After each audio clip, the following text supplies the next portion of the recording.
Alright, so I'm about to show you how to change your battery on your bike.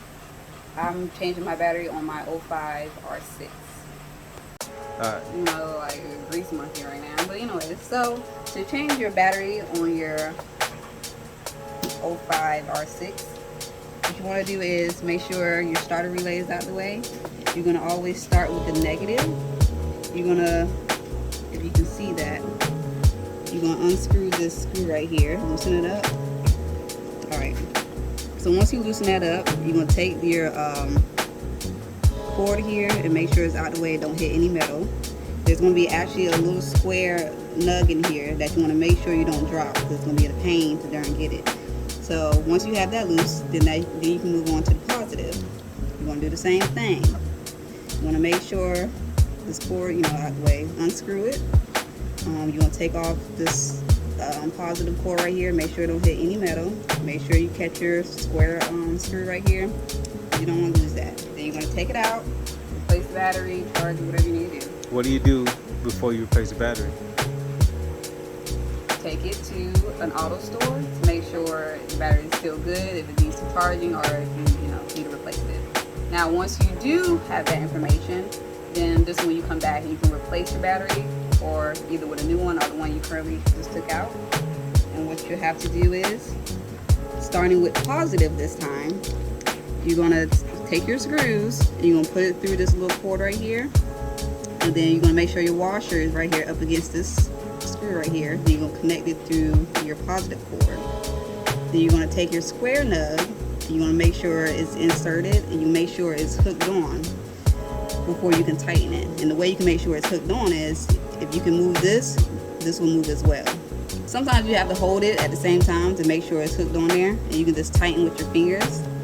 It can be a little difficult again if you have nails like me, but I got it done. Then once you have it hooked on there, you can actually just tighten like this, or you can take your wrench and continue tightening it. What size is that? So you want to take your wrench, 10 millimeter, and you're going to finish tightening it. Now you want to make sure, do not tighten it too tight. You want it tightened up just enough so the cord doesn't move. Alright, little demonstration. So you want to make sure your washer right here is up against the screw, just like that, and all your other parts, I don't know if you see that, my hands are too. Anyways, all your other parts are going this side right here.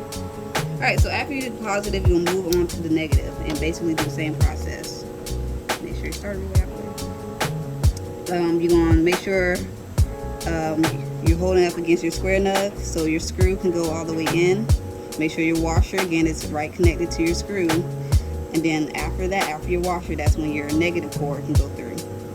Then make sure while you're holding this, you try to tighten it. And then once you got the screw hooked on, you can let go and finish tightening it with your hands, and then complete it with your 10 millimeter wrench right here. So these little cords right here, if you're wondering what is this, it's for your phone mount if you have one.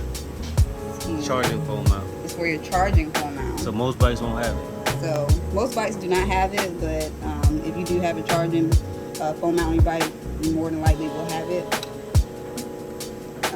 This right here is your starter relay, and your main fuse right here.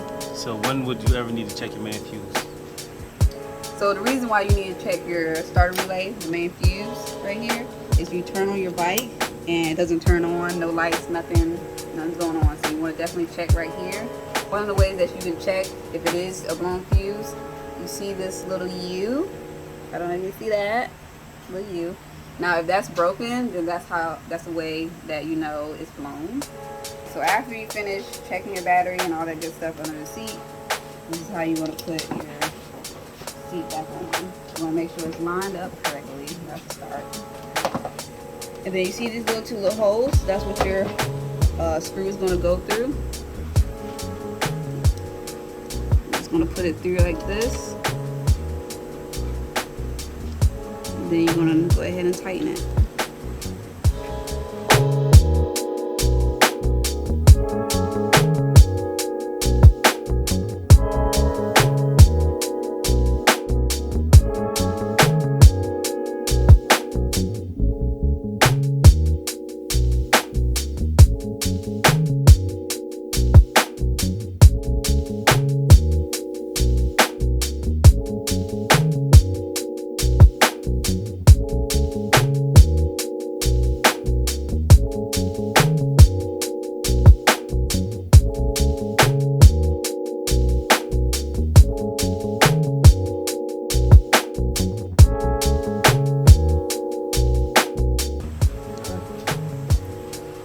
last words?